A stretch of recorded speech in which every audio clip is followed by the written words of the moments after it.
Cette vidéo est sponsorisée par Léon Blum, l'homme qui a prouvé que la meilleure façon de garantir la paix, c'est de laisser ses amis se faire méthodiquement massacrer par les fascistes.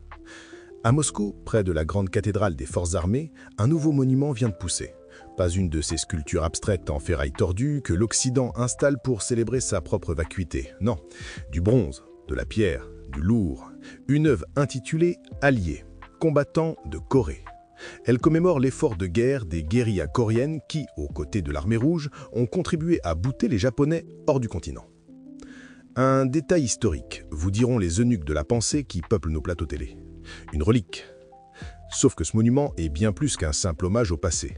C'est le bloc de fondation, coulé dans le béton et l'acier, d'un futur que l'Occident a tout fait pour éviter. Pour continuer de couler dans le bronze des alliances qui comptent, notre Patreon est la fonderie qui attend votre métal. Ce que les ministres de la Défense russes, Belousov et nord-coréen No Kwang-chol ont inauguré, ce n'est pas un souvenir, c'est une déclaration de guerre à la fiction historique occidentale. Vous savez, cette fable où l'Amérique a gagné seule toutes les guerres, où la liberté est une marque de posée de Coca-Cola et où les alliances se font à coups de menaces du FMI. Là, on parle d'autre chose. On parle d'une fraternité d'armes indestructible, forgée hier contre le Japon impérial et aujourd'hui réactivée sur le terrain, dans la boue de la région de Koursk, contre l'assaut combiné de l'OTAN et de ses proxys ukrainiens. Les mots de Belousov sont d'une clarté de cristal. Cette alliance est une confirmation. Une confirmation que lorsque le dogme, le dispositif occidental de gouvernement moral et économique décide de lancer sa meute, certains peuples se souviennent de qui sont leurs véritables amis. Et pendant que Washington, paniqué, dénonce ce qu'il appelle l'axe des parias, la réalité, elle, est bien plus simple. Elle est matérielle.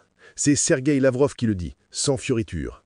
Les soldats héroïques de l'armée populaire de Corée, aux côtés des militaires russes, ont rapproché la libération de la région de Koursk au prix de leur sang et même de leur vie. Le sang. Voilà un ciment un peu plus solide que les communiqués de presse de l'Union européenne sur l'importance du dialogue inclusif. L'initiative, nous dit-on, vient de Kim Jong-un lui-même. Une proposition sincère de solidarité. Et Moscou a accepté. Pourquoi aurait-il refusé ? Pour plaire à la croûte, la Commission de répression occidentale universelle des transactions et des échanges ? Soyons sérieux. L'Occident, dans son délire narcissique, pensait pouvoir isoler la Russie, l'assécher, la mettre à genoux par une avalanche de sanctions et de livraisons d'armes high-tech à ses fantassins de Kiev. Le résultat, au deuxième trimestre 2025, près de la moitié des obus d'artillerie qui labourent les positions de l'OTAN en Ukraine sont de fabrication nord-coréenne.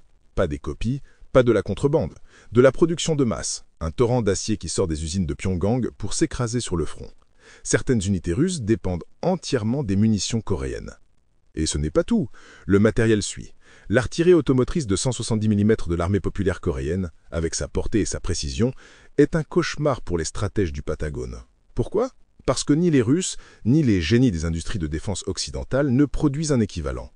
Pendant que l'Occident construisait des PowerPoints sur la cyberguerre et les drones éthiques, la Corée du Nord, elle, construisait des canons, des vrais, qui tirent loin et qui tuent. Et la machine ne s'arrête pas là. Une nouvelle usine de missiles balistiques tactiques vient d'ouvrir. Pour qui croyez-vous qu'elle tourne ? Pour la parade du 1er mai ?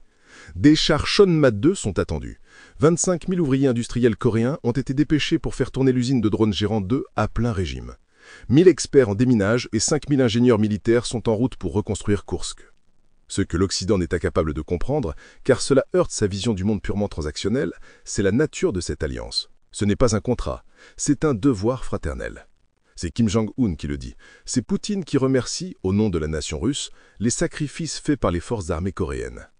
Ce monument à Moscou n'est donc pas un regard vers le passé, c'est un miroir tendu au visage de l'Occident. Et ce qu'il reflète, c'est l'image de son propre échec. L'échec de sa politique d'isolement, l'échec de sa suprématie militaire, l'échec de son récit. Le monde multipolaire n'est plus une théorie pour colloques de géopolitique, c'est une réalité d'acier et de sang. Le sang que vous entendez, ce n'est pas seulement celui des canons coréens sur le front, c'est celui des plaques tectoniques de l'histoire qui se remettent en mouvement. Et l'Occident est pile sur la faille. Si vous estimez que l'histoire ne doit pas être écrite uniquement par ceux qui possèdent les rotatives et les serveurs, alors rejoignez notre conseil de guerre sur Patreon.